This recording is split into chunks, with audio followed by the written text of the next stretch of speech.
Hey guys, just doing a quick update on our tanks. Our 36 gallon is doing great. The change that we've made is we added this guy here.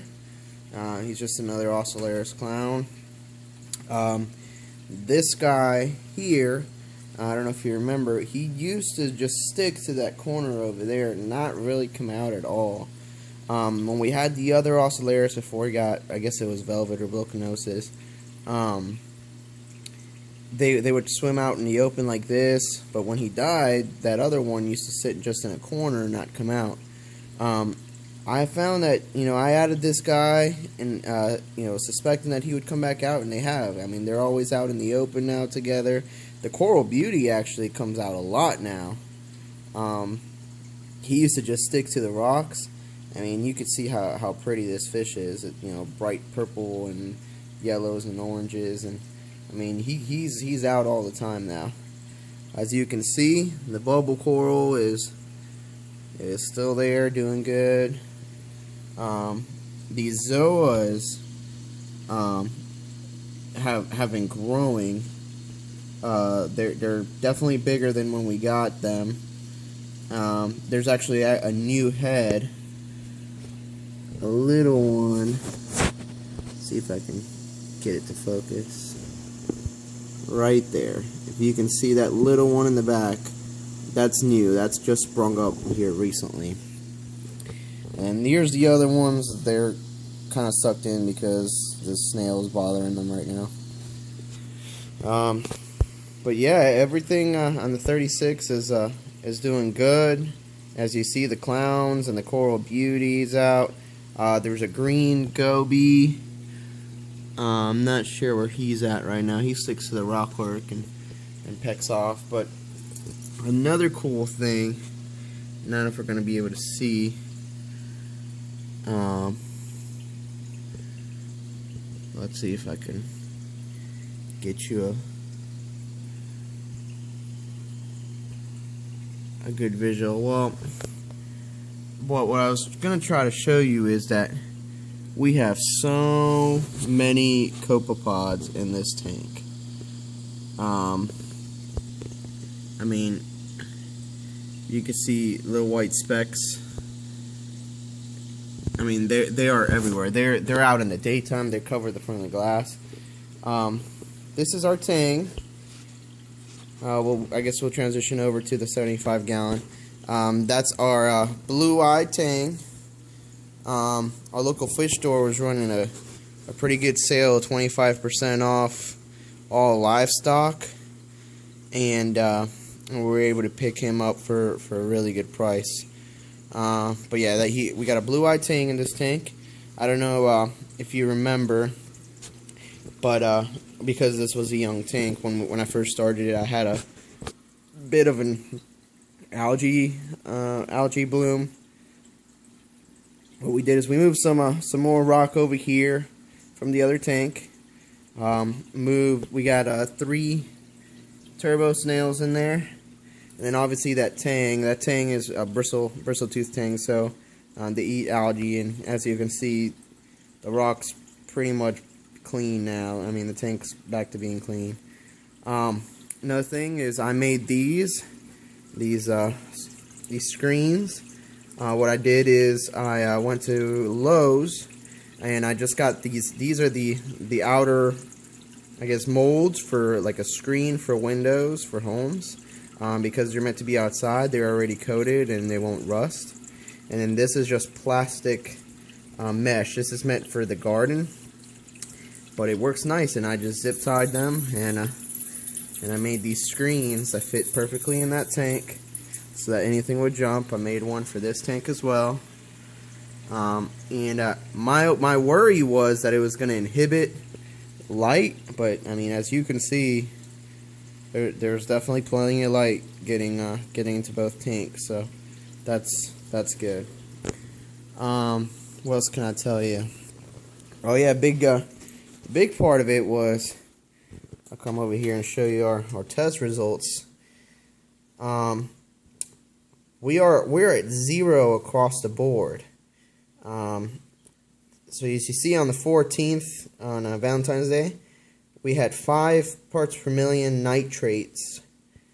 And then we didn't do that on the 15th, but on the 16th, 0 across the board. 0 ammonia, 0 nitrites, 0 nitrates. 2 days later, yesterday, again, 0 ammonia, 0 nitrites, 0 nitrates. And then phosphate is also coming down. And I want to show you what I did. I was able to acquire a second reactor. I put that BRS Deluxe reactor on this tank. I'm running carbon and GFO together in that for this tank. Because I really wanted something extra on this tank. On the 36 and on the 75, I put that second reactor. This is just the normal bulk reef supply reactor. It's going into that chamber there. That's meant just for the reactor and the UV filter. And I'm also running carbon and GFO into that one. So that's what we got going on.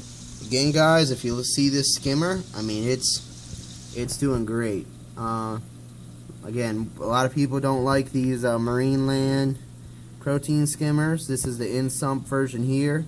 And then obviously over there I have the Instant Ocean Marine Land Seat Clone 100. But I mean, they do their job. As you can see, I got lots of really nice dark skimmate in there.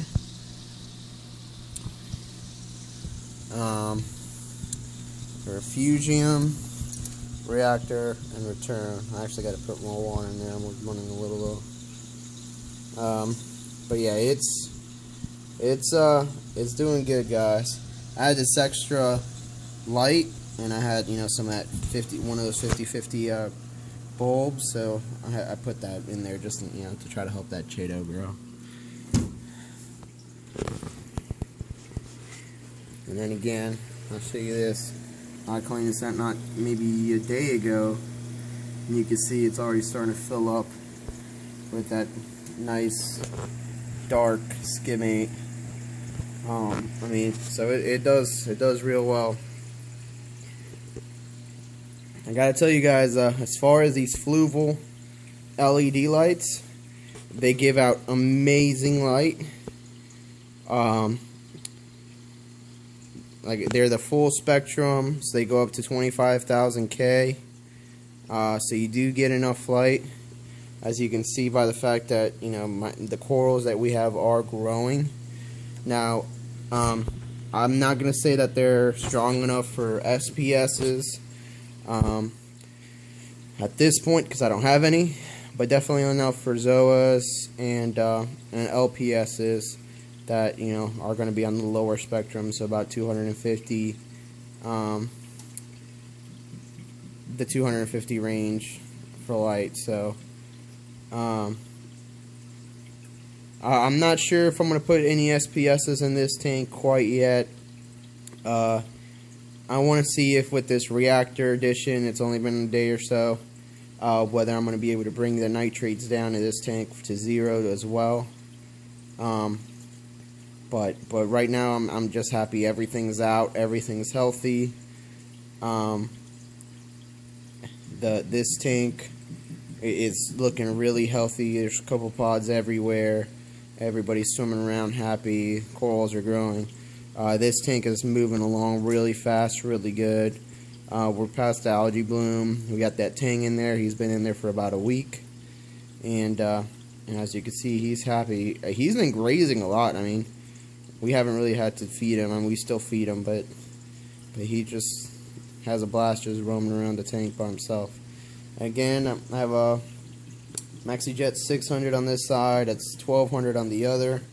And then I got the Hydor Corellia Evolution 450s.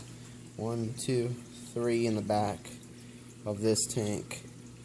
And then this is Aquatic Life T5HO with LEDs. it's really nice because it's programmable and you just kind of let it play. Alright guys, that's kind of the update real fast. If you have any questions, any comments, anything that you would suggest I do, please feel free to let me know. Always open to any new information. I learn something every day just by reading other people's trial and error, and guys like New York Stelio and Mark Callahan, Mr. Saltwater Tank. I've been watching a lot of their stuff, and Vivid Aquariums is another one. BRS, obviously. I mean, there's a plethora of information out there, guys. I'm still learning, so please, if you have any comments or questions on how I did something or why I did something, please let me know. I'll be happy to get back to you, and hope you guys enjoy the update. Till next time.